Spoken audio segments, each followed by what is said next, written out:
As die Here 'n man se naam van bevryding na rondom skrik toe verander, het jy moeilikheid. Jy luister na Kort en Kragtig en ek is Fanie Meiburg. Kom ons word kragtig deur die woord. Ek groet jou op nog 'n dag in die lewe en in die profeseë van Jeremia. Vanmôre gesels ek met jou rondom skrik. Hoe gaan dit met jou? My vertroue is dat dit met jou goed gaan. Jeremia 20 vers 3 sê: Maar die volgende dag het Passur Jeremia uit die blok laat uithaal. Toe sê Jeremia vir hom: Die Here noem jou nie Passur nie, maar skrik rondom. Jeremia as profeet, soos ons nou al gesien het, hy is drasties, hy's opreg, hy's eerlik, hy's onverskrokke, hy's gehoorsaam aan God se bevele, al was dit baie moeilik en uitdagend om die minste te sê. Nou Jeremia het 'n baie verdoemende boodskap van God gebring oor Juda en oor Jerusalem. En hy het gesê dat God so erg gaan optree dat die mense se ore sal tuit van die oordeel en die plek se naam sal verander word na Moorddal. Juda is nie meer Juda, Jerusalem is nie meer, hulle word nou genoem Moorddal. So gaan God optree. Lees dit 'n bietjie daar in hoofstuk 19.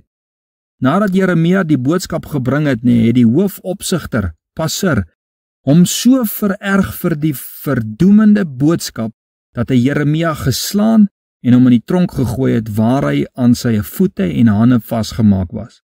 Maar die volgende dag, toe maak hy hom weer los. Hy het seker begin skuldig voel en toe laat hy hom vry. Maar God was so ontsteld oor Passur se optrede en die verwerping van God se oordeel, dat hy nie eerder bekering opgeroep het nie. Dat God vir Passur sê: Ek verander jou naam na rondom skrik, want so erg gaan God sy oordeele op hom en sy kamerade laat val. 3 dinge wil die Here vanoggend vir ons sê. Christendom is nie 'n boutcruise met genietinge nie. Vra vir Jeremia. Tweedens, moenie bang wees om die waarheid van die evangelie bekend te maak nie, al maak dit mense hoe kwaad. Bly jy getrou.